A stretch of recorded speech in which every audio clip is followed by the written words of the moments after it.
Hai, gue Pita. Beberapa waktu lalu gue menerima komentar dari orang yang usianya masih SMP yang bingung bagaimana caranya untuk mulai mendapatkan penghasilan di usia yang masih remaja.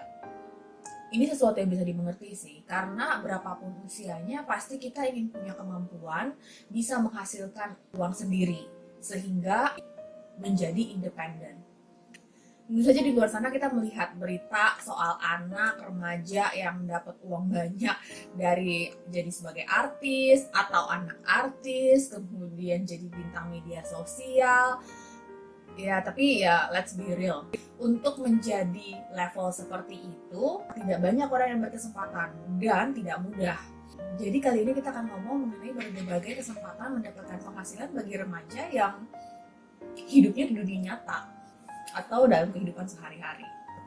Kenyataannya, kalau lu berusia belasan dan ingin mencari pekerjaan, lu tidak bisa bekerja secara reguler seperti orang yang usianya lebih dewasa. Contohnya menjadi pekerja full time.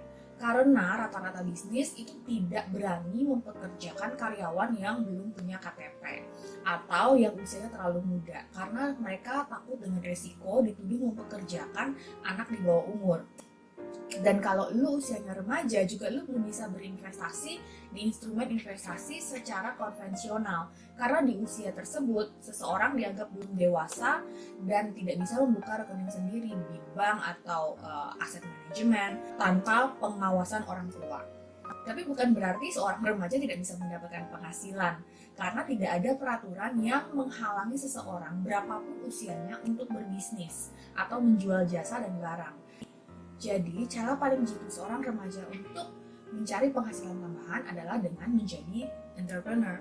Menurut gue, pengalaman itu merupakan guru yang terbaik. Gue sekarang sudah bukan remaja lagi, as you can see. Gue mungkin bisa berbagi beberapa tips yang gue rasa masih bisa dipraktekkan di masa sekarang. Dan tentu saja gue akan bertanya-tanya kepada orang-orang di sekitar gue sehingga mereka bisa berbagi seperti apa sih pengalaman mereka mendapatkan penghasilan tambahan ketika usianya masih remaja.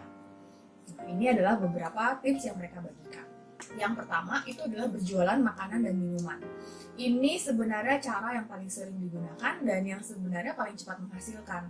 Tentu saja tergantung dari kualitas makanan atau minuman yang dijual ya. Buat usia remaja tidak hanya bisa berjualan kepada teman-temannya, tapi juga kepada orang-orang di dalam kontak list mereka, di dalam WhatsApp, ataupun dengan Instagram marketing. Orang-orang yang gue sampaikan pertanyaan memberikan kesaksian bagaimana ketika mereka masih SD, SMP, SMA, mereka berjualan keripik, bolu, salmon, es mambo kepada teman-teman di sekolah ataupun kepada tetangga-tetangga di sekitar rumah mereka.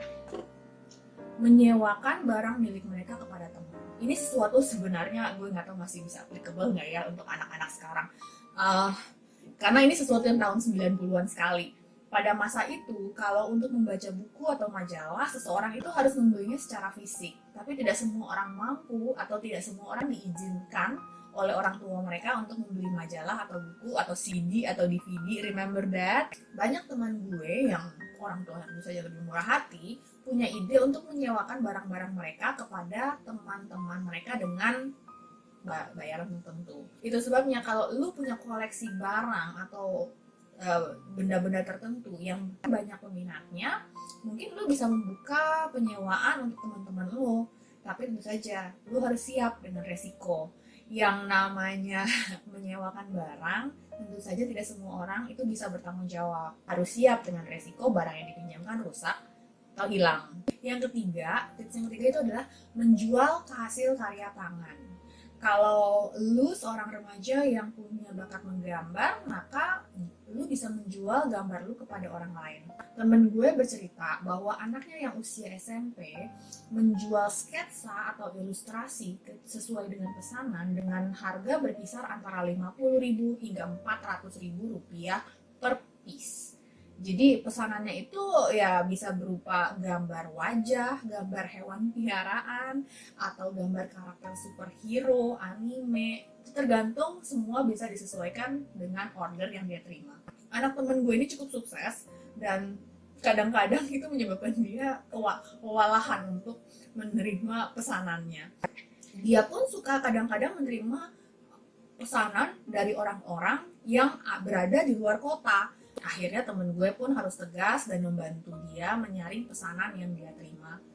Selain itu, orang tua yang lain bercerita bahwa anaknya sering menerima pesanan video atau musik editing. Itu untuk berbagai kebutuhan. Beberapa permintaan untuk teman-temannya minta dia membuatkan video tertentu, tapi juga ada dari orang dewasa. Karena orang dewasa juga punya kebutuhan untuk membuat video singkat. Contohnya untuk keperluan pekerjaan atau untuk keperluan presentasi bisnis. Tidak hanya kemampuan untuk mengedit video, menggambar atau mengedit video. Kemampuan untuk membuat presentasi PowerPoint pun sebenarnya bisa berguna. Salah seorang temen gue mengaku bahwa mertuanya yang sudah di atas usianya di atas 55 tahun selalu menggaji dan memberikan uang saku kepada anaknya untuk membuatkan slide presentasi. Mertua temen gue ini seorang penulis yang berpengalaman. Namun dia membutuhkan bantuan seseorang yang lancar menggunakan program PowerPoint dan Office untuk menciptakan slide yang menarik sehingga ia bisa memberikan presentasi yang lebih bagus untuk rekan bisnis atau kliennya.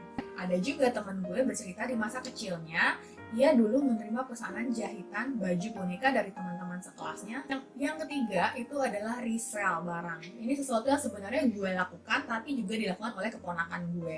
Jadi resell barang ini sebenarnya bisa dilakukan untuk barang-barang pre-love atau untuk barang baru.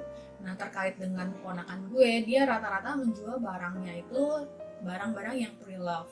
Jadi seperti apabila dia ada headset yang sudah tidak dipakai karena dia ingin membeli headset yang baru, dia akan menjualnya di online marketplace. Selain itu juga kalau waktu itu dia menerima hadiah laptop dari orang tuanya, laptopnya yang lama itu dia jual kembali di online marketplace. Tapi kalau diberikan hadiah yang tidak dia gunakan, dia jual kembali di online marketplace. Gue rasa sih nggak ada salahnya ya menjual hadiah yang tidak digunakan, daripada hadiah tersebut mengumpul dan hanya berdebu saja, ya kenapa tidak dimanfaatkan. Ada orang yang bilang, kalau hadiah jangan dijual tepi ya. Yang keempat itu adalah menjual jasa atau tenaga. Ya buat orang yang tidak jago memasak atau orang yang tidak punya bakat, salah satu yang bisa dijual itu adalah jasa atau tenaga. Contohnya adalah menjual jasa secara musiman. Ini sesuatu yang gue lakukan juga ketika pengalaman sendiri. Dulu orang tua gue bekerja di salah satu distributor stationery ternama. Waktu itu mereka memang baru buka dan mereka punya banyak sekali pesanan yang harus dikejar untuk pengemasan dan packingnya. Waktu itu gue masih sekolah dasar ya. Mereka kekurangan tenaga orang untuk mengejar order packingan. Yang harus mereka lakukan itu adalah membuat potongan kardus yang ada polanya tertentu, kemudian untuk spidol dan pulpen dimasukkan dalam situ, lalu dibungkus, dipacking dalam plastik sebelum dijual. Karena orang pekerja di toko, di tempat orang tua gue bekerja itu tidak cukup orangnya, tidak cukup tenaga, jadinya setiap malam setelah mengerjakan tugas-tugas sekolah atau belajar kalau tidak ada ulangan, gue dan keluarga itu akan sibuk memotong dan mengelem kardus bolpen yang besok akan dibawa oleh orang tua gue ke gudang untuk dipacking oleh karyawan perusahaan tersebut. Gue ingat melakukan pekerjaan itu cukup beberapa bulan lah ya, dan akhirnya mendapatkan uang ekstra. Jasa yang kedua yang bisa dijual itu adalah menjadi pengajar les. Buat orang-orang yang bakatnya ya belajar, ya biasanya dengan menjadi guru les. Walaupun ada orang tua yang berpendapat bahwa anak sebaiknya tuh tidak perlu pusing nyari uang karena itu tugasnya orang tua, konsentrasi belajar biar lulus sekolah nilainya bagus. Secara pribadi, gue tipe orang yang percaya bahwa kemampuan untuk menghasilkan uang sendiri itu sebaiknya dipupuk sejak dini. Bukan melulu untuk mengenai mendapatkan uangnya, tapi secara pribadi ketika gue belajar untuk menghasilkan uang sendiri sejak dini, itu membantu gue untuk lebih menghargai uang.